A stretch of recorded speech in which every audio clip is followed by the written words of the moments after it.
All right, hey, what's up guys? Coach Mac, Play Fast Football. I'm going to do a video today talking about thick or heavy techniques on the D-line, and something that I am experimenting with this off-season to see if it's something that we can do out of our odd package. So make sure you check out some of our sponsors, our HighandTight sideline replay system that we use here at the high school I'm at, Dome Hats, which is the headwear sponsor for Play Fast Football in the high school that I'm currently at. Baker Sporting Goods, the local sporting goods company that provides us with our uniforms, spirit packs, coaches items. Difference USA, the ultimate striking machine. We have one that we use in our weight room. HighandTight is a football training aid designed to give you the muscle memory you need to carry the football in the proper position. And JustPlayFB is the digital software tool that I use for webinars, diagrams, play drawing, things like that. All right, so those people have been very good Play Fast Football partners of us, with us. So please make sure you check out the products that they have out there. So what I wanted to talk about was the possibility of studying playing thicker, heavier techniques with our D linemen in our 3-3 stack stuff. So when you look at shaded fronts, all right, and you look at shades, and you talk about what is a 1 technique or a 2-eye, a 3 technique, a 5 technique. When you're looking at shaded fronts, one of the things that you're usually looking at is a team that's playing with shaded fronts is normally playing 1-gap football. They're normally trying to say that this is the gap that you play, and you need to, you have your visual key, and then you have your pressure key, and we need to, make sure we understand how to attack our key. And if our key wants us, we want him. If he doesn't want us, then we don't want him. If our key goes down inside, now we need to squeeze, and we need to look inside for traffic coming back. All the things that you're going to go through with your D-line in block reaction, block recognition, block destruction. And a lot of times what will happen in a shaded defense is you kind of get away from thicker techniques in a shaded defense because you don't want to lose that gap integrity. Okay, so if you're a 3 technique on a guard, you don't want to get reached and let the guard's body get into the B gap and you're in the A gap, because now it causes a dilemma for your linebackers, right? You don't want to get cut off by the backside tackle on a zone play, because your defense coordinator is accounting for the fact that on a zone play, if you're to the side of the back, that you're going to be in a certain area. If you get reached or cut off on the backside, scooped by the tackle. So, one of the things with looser techniques sometimes is a looser 3 technique can alleviate the deal of getting reached by a guard. So if you're playing a team that's a wide zone team or a zone team, and you're worried about the 3 technique getting reached because you want him to have big gap integrity, you kind of can get him a little bit looser. It kind of ensures he's not going to get reached by the guard, but you're also bringing him a little bit closer to the tackle, so he might be able to get cut off on zone going the other way. All right, but when you play him a little bit looser in his gap per se, you are trying to control the fact that he is not going to lose that gap integrity. So you're staying with 1-gap principles. You're trying to make things as easy as you can, because what 1-gap principles do for linebackers, at least, or from a coaching, especially in high school, at least for me, from a coaching standpoint, is you're able to give linebackers a picture to say, hey, when you read this, you fit here. And you know that, like a puzzle, based on the block recognition that you're getting, that your guys are going to fit all these blocks a certain way, and their response, all right, is going to be a certain way. And that's why you hear the term all the time, run fits, because that's exactly what it is. It's where those players fit into a run scheme. And based on, going through gap runs, plays that have pullers, zone plays, things like that, you understand versus each one of those blocks the response you're going to get from your shade and the response in the open gaps that you're going to have from your linebackers, right? Well, sometimes for me in high school football, I'm always looking for a way to help our players do some things that maybe they struggle with. So a lot of times I have seen in high school football, and again, it depends on the player, it depends on the teaching and the coaching and the reps, but I've seen a tendency in high school football over the years of D linemen wanting to make plays by being unblocked, if that makes sense. So in other words, instead of taking on blockers and block recognition, block destruction, they think that the goal is to be not blocked so that they can make plays. So a lot of times they try to find ways to not be blocked, and what ends up happening is they're too far up the field, they can't squeeze, you're giving up vertical running lanes, they get trapped or kicked out.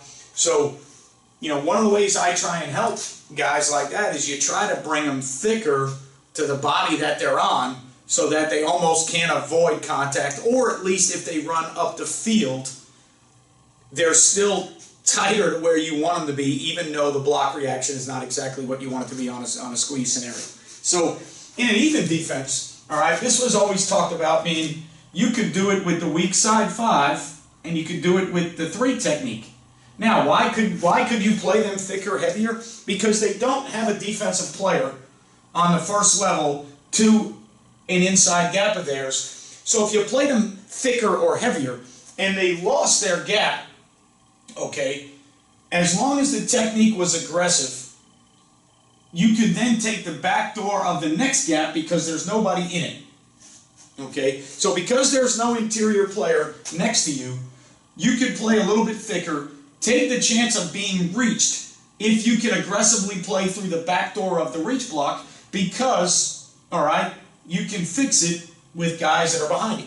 Now, 2 gap theories, when you really start to see head-up shades and true thick shades, 2 gap theories with defensive linemen is really, in my opinion, it's not the hardest thing in the world for the defensive lineman. It just creates so much uncertainty at the linebacker level. You'll hear so many coaches at higher levels. I was looking at something that Kirby Smart was talking about the other day, and just defensive coaches all the time and linebackers that talk about just had such a hard time in 2-gap stuff just because it's a fluid, moving, changing picture all the time.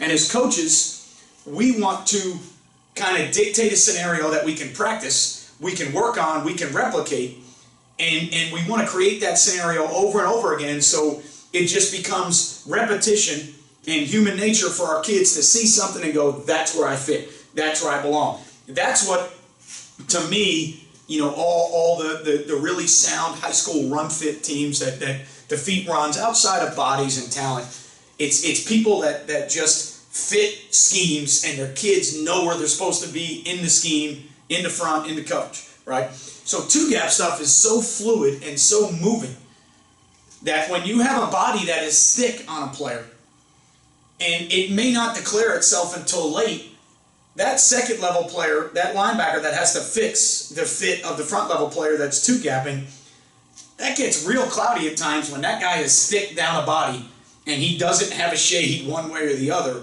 and he's thick down a body and you really don't know where he's going to disengage and what gap he's going to play. So it creates some uncertainty with the second level guys that are trying to fit, right? So that's why sometimes in the shaded stuff, when you make sure that you've got a 3 and a 5 and you know that they're not going to get reached and you're hell-bent on saying you don't get reached, you don't get reached. And, you know, that was always a good theory for 1-gap stuff. But sometimes in high school for me, that ends up leading me to, if I take a 5 technique, all right, and now especially like the 5 technique to the 3 technique side, it's hard to play him real thick because if he gets reached, he can't necessarily just go back door because he has no idea what the 3 technique's doing. So if he gets reached and the 3 technique doesn't, they're both in the B gap. Well, the 3 technique has nobody inside. So if he gets reached and he goes inside, it's just up to the Mike linebacker to fit him. He's not screwing another defensive lineman, all right, or he's not hurting the system because now we have 2 defensive linemen in the same gap because he has nobody in his interior gap inside of him. What he's doing is he's messing with the fits of the Mike, and now the Mike has to figure out how fast and hard to run if he has to backdoor something there. So you wouldn't be able to do it with a 5 technique, all right, but you could do it to the weak side 5 technique, all right? And for me, if I take that weak side 5 technique in high school, and I put him in a position where I say, look, man, you can't get reached. We're playing a team that runs a lot of wide zone this week. I don't want you reached. I want you to set the edge. And I widen him. And he doesn't understand the concept, all right, of versus inside blocks taking air out. When I widen him, I just move him further away from where I want him. And if he doesn't understand the concept of taking the air and squeezing the hip, veer releases, inside releases, down blocks, whatever you want to call them, now when I widen him, he's just going to be further up the field there, all right, and he's going to create more vertical running lanes versus gap schemes. Okay, so widening him is going to help me in my 1-gap theory. It's going to help me not get him reached, but what it's going to do is it's going to create another issue, especially if he's somebody who thinks unblocked is how you make plays. So if I get wide and really bring it here, I'm going to make a bunch of plays. Okay? Whereas if I wanted him to be in a position where I want more hands on a tackle, I want more squeeze, I want more air out, especially with an open B gap, I can play him thicker. And now if he gets reached, I can tell him, look, if you do get reached, don't worry about beating the reach. Play aggressively through the back door of the reach, and I'll fix it with the guys that are behind you. Okay? Because what that allows me to do, in my opinion, what that allows me to do is it allows me to get him in a position where I'm going to put him in a place where he's going to squeeze spill almost by alignment. So it's almost like playing, like we talked about the last couple days with the tight front and the mid front with a 4-eye.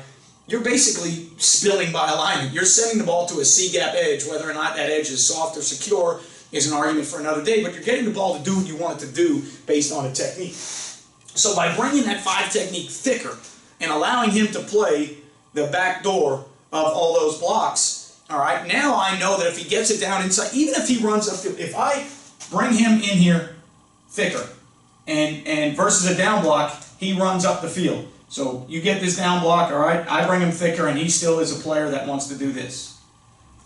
By playing him thicker in his alignment, as long as the tackle doesn't give me a 6-foot split, I brought him closer to where I need him to be. So in my opinion, as a coach, I'm trying to help a kid do the things that I need him to do that he is struggling doing. So if he's struggling to be a spill player, a squeeze, take the air out player, you play him thicker if you can based on your front. You play him thicker and you let him get reached and you say, look, I'm going to take the lesser of 2 evils. I know for me, when I self-scout and I go back and I look, I can go back and look and we're going to see gap schemes a hell of a lot more than we're going to see zone schemes. And we almost rarely ever do we see teams that major in wide zone or outside zone on our schedule this past year, the last couple of years. We used to have some teams that were really good at it and it gave us fits. So I know I can get guys thicker to gap schemes and I know it's not really going to hurt us.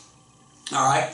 The other issue you have with playing heavy techniques is now sometimes if they get pass sets and they don't recreate an edge, they're rushing down the middle of a man, which you never really want your D lineman to do if you want them to win, that you want to get on an edge one side or the other depending on their pass rush lanes, and you want to rush half a man, you don't want to rush through a full body. So thicker, all right, will affect your pass rush a little bit. All right, if they don't understand how to recreate half a man and rush off an edge. Now, why do I bring this up? Because for us, in our 3-3 stack, the way we play it in the base front, every one of our defenders can play thick. And then depending on how we, for right now, let's just look at it this way, the way we played it last year.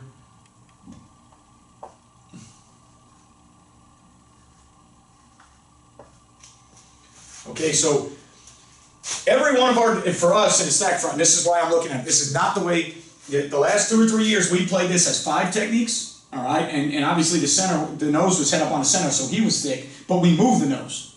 So what we really did was we played all of our guys one gap. So we played with 5 techniques, just like they were in the 4-2-5 when we used to play the 4-2-5, and we played him head up, but we moved him every stack. So we essentially became a one-gap football team because we knew where the nose was going to be. All right, we didn't lag them behind. We didn't do any of that.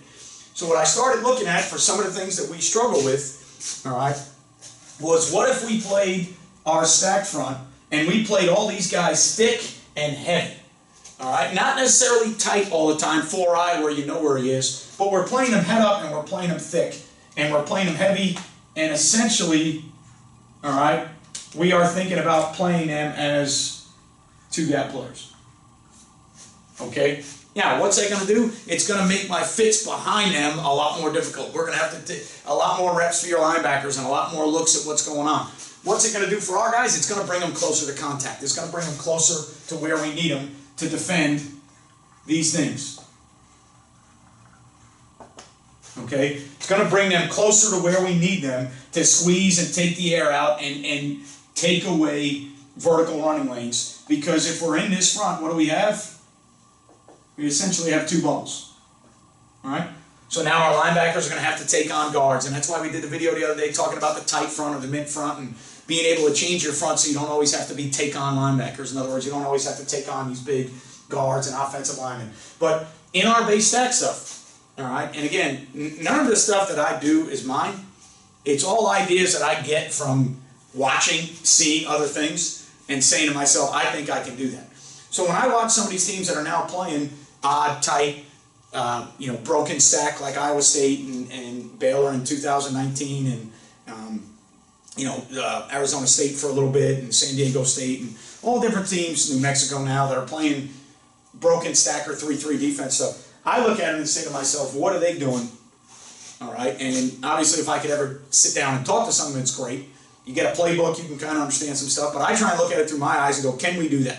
Can we fit it that way? How can we do that? And I noticed that a lot of them play really thick with their techniques. All right, and for us, it brings us close to the gap schemes. All right, it doesn't eliminate the two bubbles. We have to come up with fronts to eliminate. So we got to move the front, bring a fourth, shade the front, do some things to eliminate the bubbles. It doesn't eliminate the bubbles, but it brings our ends tighter into a position where now they can be thicker on gap schemes, okay? And then it puts our nose in a position where we can aggressively play him. The term, excuse my French, but the term is, through his mouth and out his ass on the other side. So in other words, you want that nose to play as physically as possible through that center, all right? And when he does that, he's going to end up playing a lag technique. He'll probably end up behind most of the blocks of the center, because if he's working on coming off the ball and hips and hands and knocking the center back and really being aggressive through the center, if the center steps one way or the other, there's a good chance your nose is going to be reached somewhere. So he's going to play a lag technique because he's almost always going to be behind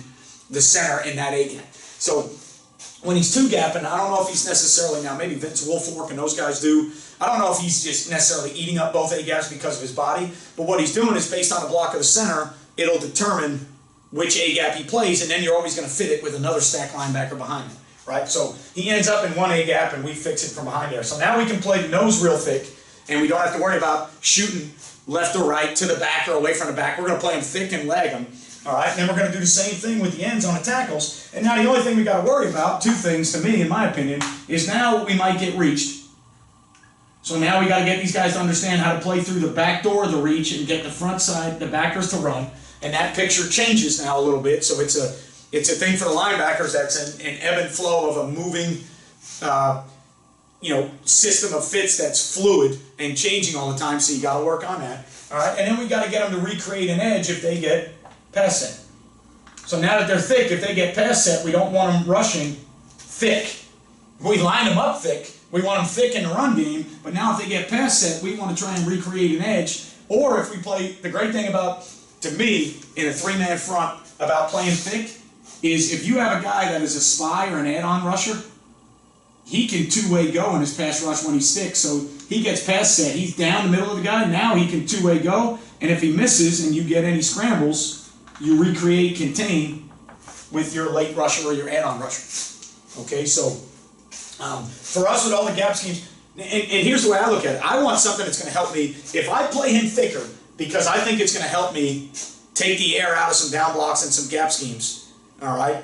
That's something that I'll choose to do, because the pass rush stuff, we see, at least on my schedule this year, when I go back and self-scout, teams threw the ball on us 15% of the time. They ran the ball on us 85% of the time. So should I really be worried about a thick technique not having an edge to rush? Should I really be worried about creating a fourth rusher like the mid front, getting a guy in a position to be an edge rusher? My game is not the college game. My game is not the NFL game. Our high school game is different. I need to worry about gap schemes. They're playing guys thicker because they have open gaps inside.